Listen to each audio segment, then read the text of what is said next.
रायपुर में इस साल का डीजी कॉन्फ्रेंस आयोजित किया जा रहा है, जहां देश भर की पुलिसिंग में नवाचार और सुधार पर चर्चा होगी। उप मुख्यमंत्री विजय शर्मा ने कहा कि डीजी कॉन्फ्रेंस हर साल होता है और इस बार इनकी मेजबानी छत्तीसगढ़ कर रहा है। हिडम्मा की मौत पर उठाए जा रहे सवालों को लेकर उन्होंने कड़ा रुख अपनाते हुए कहा कि ऐसे सवाल उठाने वालों को पीड़ित परिवारों से माफी मांगनी चाहिए। उन्होंने झीरम, एराबोर, चिंगवरम, घोड़गांव और ताड़मेटला जैसे बड़े नक्सली हमलों का जिक्र करते हुए विपक्ष पर हमला बोला। एसआईआर को लेकर उठ रही आपत्तियों पर भी डिप्टी सीएम का बयान सामने आया। उन्होंने कहा कि एसआईआर जरूरी है और इस पर वही लोग सवाल उठा रहे हैं जो घुसपैठियों को वोट बैंक की तरह इस्तेमाल करते हैं। वहीं बिहार सरकार में वंशवाद के मुद्दे पर उन्होंने साफ कहा कि नीतीश सरकार ने कौन सा वंशवाद किया है और वंशवाद पर सवाल वही उठा रहे हैं जो इसके जनक है। डिप्टी सीएम ने दावा किया कि भाजपा ने कभी वंशवाद की राजनीति नहीं की। एसआईआर क्या है भाई?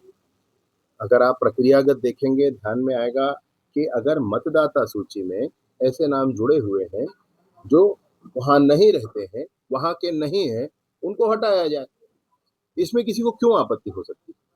इस पे सिर्फ उसको आपत्ति हो सकती है जिनका वोट बैंक घुसपैठिए हो।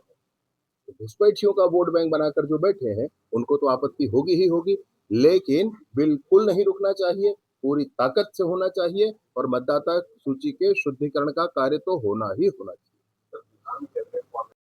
लेकिन अब तक वो मूर्ति वहां पर भी स्थापित नहीं की गई है। जनता के मन में निराशा और असंतोष। मुझे नहीं मालूम है बिग बॉस ने क्या कहा है, मैं देखना पड़ेगा। कब तक ये विस्थापित हो सकती है? मुझे यही नहीं मालूम कि उन्होंने कहा क्या है, तो अगला विषय मैं आपसे क्या बताऊँ। ये में डीजीपी कॉन्फ्रेंस होना है, देश के विभिन्न राज्यों में हुआ करता था, ये पहली बार छत्तीसगढ़ में हो रहा है। इसमें माननीय प्रधानमंत्री जी और माननीय केंद्रीय गृह मंत्री जी दोनों रहेंगे और 3 दिनों तक रहेंगे।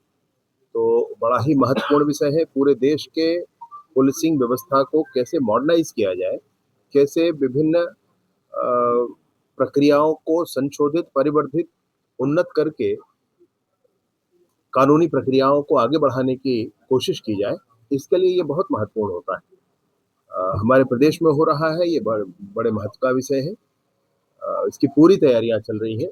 राष्ट्रीय स्तर से भी अधिकारी और हमारे प्रदेश के भी सारे अधिकारी इसमें लगे हुए हैं। माननीय मुख्यमंत्री जी स्वयं इसकी समीक्षा कर रहे हैं। कमिश्नरेट प्रणाली, नक्सल का विषय राष्ट्रीय स्तर का है, परंतु उसके लिए अलग प्रक्रिया चल ही रही है। ये प्रक्रिया सिर्फ नक्सल के लिए है ऐसा नहीं है, ये प्रक्रिया डीजीपी कॉन्फ्रेंस है, ये हर वर्ष होता रहता है। और जब से मोदी जी की सरकार बनी है तब से फॉर्मली और बहुत ताकत के साथ ये काम होता है। इसलिए क्योंकि हर जगह देश में होने वाले नवाचारों को परस्पर एक दूसरे की जानकारी हो और उन नवाचारों के आधार पर हम अपने पुलिसिंग के काम में उत्तरोत्तर उन्नति कर सकें, इसके लिए हो रहा है। इसका किसी एक विषय विशेष से लेन देन नहीं। ऐसा प्रश्न ना आप पूछिए ना इसका उत्तर मैं दूं। मैं सोचता हूँ जिन्होंने पूरे परिवार का पार्टी बना रखा हो वो इस तरह की बात करते हैं। अरे नीतीश कुमार जी ने कौन सा वंशवाद कर दिया है, कोई ये बता दे मुझे। अरे अन्य भाजपा में कहाँ पर ये चीज दिखती है, कोई बता दे मुझे।